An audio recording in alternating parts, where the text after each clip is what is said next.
As announced right before Gamescom in Cologne, DICE and Nvidia have teamed up to bring ray tracing support to Battlefield 5 through the DXR API as part of DirectX 12.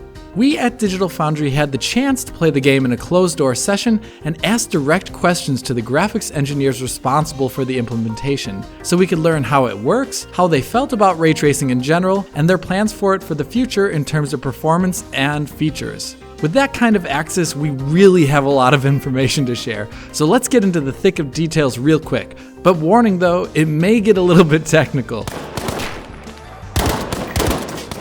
The ray tracing implementation in Battlefield 5 at the present is utilized to render the game's specular reflections. That replaces all those reflections in the games which had previously been done with cube maps or screen space reflections. The ray tracing also lines up perfectly with other lit world sources like emissives from area lights, the sun, or skylighting. To get a sense of what ray tracing or RT reflections do differently and better, it is good to point out the limitations of the systems that it replaces. As pointed out very well in the original demo on the Nvidia stage during the reveal, screen space reflections, or SSR as they are called, can only reflect that information directly on screen.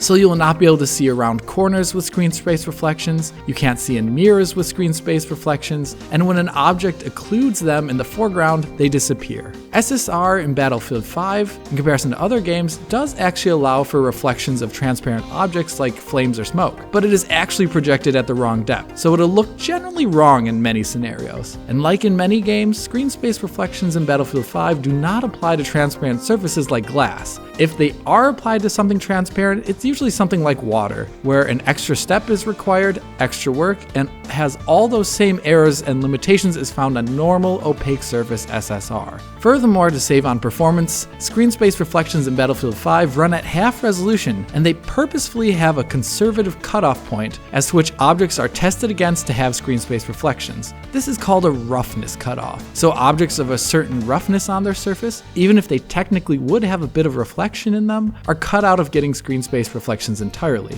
This is done for performance and visual purposes, since SSR, which might show up on them, might also have a really buggy appearance due to its limitations. When screen space reflections do not work, the game then falls back on cube map reflections. A cube map reflection is a low resolution, physically incorrect, and static capture of a game, and not even from the point where the reflection is necessarily needed. In replacing screen space reflections, ray traced or RT reflections in Battlefield 5 run at full resolution and have much less conservative roughness cutoff, so they apply to more objects on screen, making those surfaces closer to ground truth realism.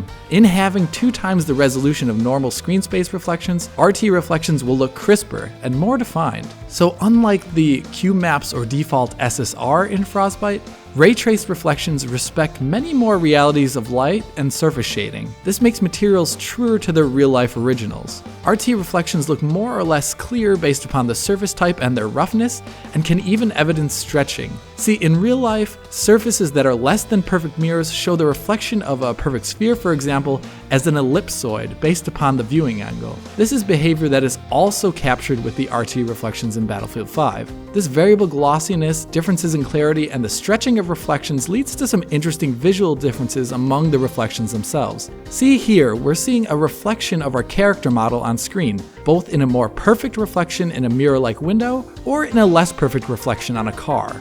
Especially as shown on the car here, this effect is actually pretty much impossible with normal rasterization methods. First, the mirror nature of it, that we can see something that isn't actually on screen, and secondly, how the reflection moves and distorts, conforming to the surface. Even a cube map updating in real time placed directly in the location of the car, like you see in many racing games, would not look anything like this. So you can finally see reflections of yourself, like in a mirror, and objects off of screen with ray traced reflections. While Battlefield 5 doesn't have a true first-person system where the first and third-person models are the same, the reflections still manage to capture your third-person model as lined up with the viewpoint. Since they're doing this everywhere in the opaque paths of the ray tracing, you can see reflections of your character everywhere, with it technically being even possible to see yourself or other third-person character models within the scope of a rifle as you bring it up to aim. Along with being more physically accurate to real-life behavior, RT reflections in Battlefield 5 also show accurate reflections of CPU particles, like the alpha transparency of smoke or fire. Unlike SSR, it also is reflected at proper depth, with no discontinuities. This is normally actually a really hard effect to capture in ray tracing even, but the engineers at DICE have intelligently first traced the opaque scene normally to get the maximum length that a ray can travel, and then trace once again into a separate, more efficient, particle-only structure using a DXR function called AnyHitShaders, which then iterates through the trains of alpha particles to return proper color results without a great cost that would usually happen, as usually you would have to send out a new ray after hitting a transparent surface. With this clever technique, Battlefield 5 has reflections from transparencies well into the distance that are well sorted and at proper depth. Like here, how you can see explosions off camera behind the player model in the mirror of this reflection here. Or here, where the reflection of this stream of fire has proper 3D perspective and depth, even when out of view. With this ray tracing implementation respecting so many physicalized aspects of light and surfaces, you might imagine that would be pretty expensive. With the ray tracing implementation in Battlefield 5, it has a few tricks and optimizations that have changed over development and will keep changing till release. At the event itself in Cologne, we noticed a number of these optimizations and talked directly with the DICE engineers about them. They even opened up a .ini file to change a parameter on one of the machines to show us how improved reflections will work and how they'll be representative in the final game. See, in development, the team at DICE were developing the game on Titan V chips, which lacked hardware acceleration cores for ray tracing, so they were developing at much lower frame rates in general, and also utilizing many more optimization schemes to keep that frame rate up. But since they got these newer Turing GPUs with hardware acceleration that are much more powerful only about 2 weeks ago, they still had these more conservative settings on by default in the build we were seeing, even though they were actually unnecessary for proper performance. The demo settings in our case in this video uses a lower fidelity of the opaque scene built up on the GPU for rays to be shot through. This scene, as built up on the GPU, is called a bounding volume hierarchy, or BVH. Without the INI tweak that they showed us, as it will be in the final game, the game was not using the highest quality level of detail geometry of an object, and instead would use a lower one, being less rounded and having less geometric detail. A great example of this would be on the front grille of a car, for example. Instead of having each line in the grille of the car being geometry, it would be a flat surface represented by a normal map in a lower LOD version. But since ray tracing is done via surface color and surface normal, as long as similar information and color is found in the normal map on an object surface, the difference in practice is hard to notice in comparison to a fully geometric version of that same scene. But once again, this is just an in-development optimization, not one that the final game will actually ship with. Beyond this, RT reflections utilize a certain level of culling in that BVH scene I just mentioned, making sure that rays are not shooting and bouncing around things that you can't see anyway, and to concentrate rays on objects that the developers think need more priority. So they are essentially removing certain objects from the screen for ray tracing. It will be different on release, as what we saw was more aggressive culling based upon older GPUs, but in the demo we saw certain reflections for certain objects snapping in and out of existence based upon distance or viewing angle, all due to that more aggressive culling or the use of lower LODs in the BVH structure. A good example of this more conservative culling that will not be in the game on release can be seen in the bridge in the distance here over the water. Notice how the reflection just kinda cuts out. Although we unfortunately lack footage of it, the game with the tweaked configs, which represent the game's final visuals, saw decidedly less reflection pop in and reflections being visible much further into the distance. This all happened with little to no impact on frame rate using this tweak on an RTX 2080 Ti that was powering this version of the game. There are of course a number of other very interesting tricks and optimizations which were put into the demo to make it run in excess of 60 FPS at 1080p. Instead of letting rays bounce around forever and ever, the second reflection ray from a reflection or the reflection in a reflection is not actually cast into that BVH structure we mentioned earlier. Instead, that secondary ray is shot into a box projected cube map that are actually already scattered around the game level as part of the normal non-ray traced version of the game. That means reflections within reflections, such as the reflection on a character helmet as seen in a mirror, are just more accurate versions of box projected cube maps reflections. This prevents the ability for Battlefield 5 to have the Hall of Mirrors effect that was shown off in other demos like in Atomic Heart, but it also saves on performance, letting them get that critical 60 FPS. While DICE are getting some great quality out of the rays they shoot, the unfiltered results of the ray tracing are still going to be noisy and imperfect. To clean up that ray tracing noise, DICE uses a custom temporal filter based upon their TAA and a separate spatial filter after that to make sure reflections never break down and turn into their grainy, unfiltered results. Interestingly, this means that DICE are currently not using the NVIDIA Tensor cores or AI-trained denoising filters to clean up their ray-traced reflections. Even then, the denoising worked wonderful in general with the RT reflections, and they were dramatically clearer and more temporally stable than QMaps or SSR could really ever be. The only area where the denoising looked imperfect were on transparent surfaces of a certain glossiness, where you could see them appearing visibly grainier. So with all these neat optimizations, that is how the demo, for us at least, was above 60 FPS in our playthrough at 1080p on an RTX 2080 Ti.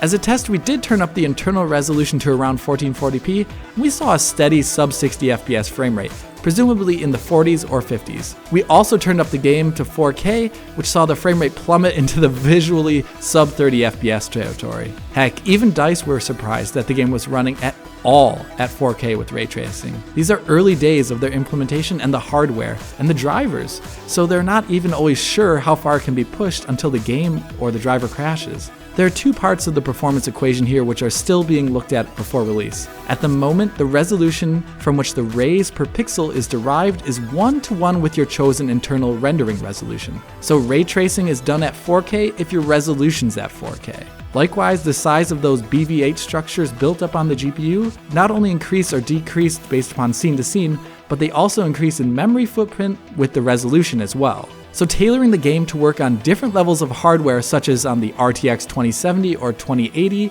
at different frame rates within different VRAM limitations is still being investigated.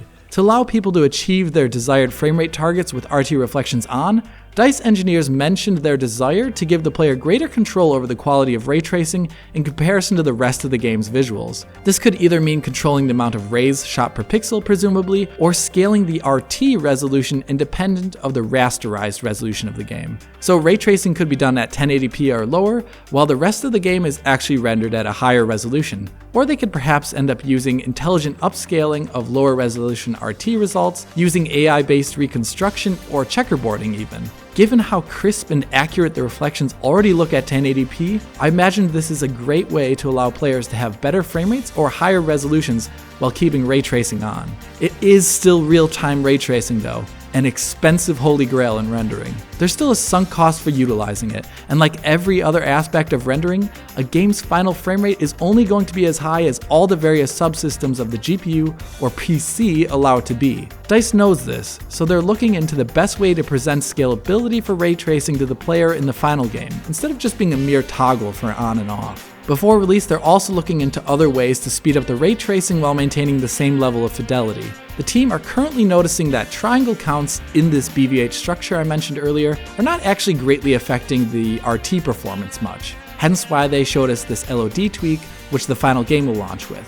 While geometry amounts do not affect RT performance greatly, they have noticed that the amount of instances being drawn on screen has a notable effect on performance. You can imagine an instance as being the door to a house, which is separate then from other instances or objects on the house, like its walls, its floors, and the bits inside it. So the team is investigating merging these instances so all the parts of one house are put together into the same merged acceleration structure, thus reducing the amount of separate instances, yet keeping the same amount of geometric triangles. With this in place, they expect a near 30% increase in ray tracing performance with this optimization. They are likewise looking into utilizing RT cores as soon as possible in the rendering pipeline when they can, as they currently utilize the RT cores and they start their work after the rasterization of the G buffer has already occurred. If RT cores were in fact to be working in parallel with the rasterization of the G buffer as soon as rendering gets started, they would see a much greater performance overall due to them working asynchronously. This is just the beginning though, and DICE is looking towards the future as what they can use ray tracing for. There was an incredible amount of excitement in the discussions with them about it. They repeated constantly how happy they were finally to have ray tracing in real time as provided in hardware. Instead of coming up with time-consuming, non-interactive, or inaccurate rasterization techniques to cover various cases, they just had realistic in reflections and behavior being a natural fallout from ray tracing itself. It just works, which they really liked. Looking to the future, they mentioned experimenting with ray-traced ambient occlusion, and even a very novel idea of using the BVH structure on the GPU for GPU particles, meaning GPU particles would have perfect placement in the world, regardless of camera location, which could allow for some interesting GPU-accelerated techniques for particles, never really seen before in games. I, for one, was floored by the in-depth knowledge and excitement that developers showed about ray tracing, and honestly, as a graphics aficionado, I kind of shook my head in disbelief the first time I saw a surface and my own reflection in it. I'll be looking to ray tracing in Battlefield 5 with much more depth and with much better footage and its performance considerations when the game launches on PC, so keep your eyes peeled out for that. In the meantime, I do hope you enjoyed this preview of ray tracing in Battlefield 5 as it was presented in the Gamescom footage. If you did like what you saw and heard, hit that like button or subscribe to the channel. If you are already a subscriber, consider hitting that bell in the corner to be notified as soon as Digital Foundry posts a video. If you want to ask me more specific questions about ray tracing or talk about ray tracing in general, write a comment below or follow me and Digital Foundry on Twitter. As always, this is Alex, bidding you farewell und auf Wiedersehen.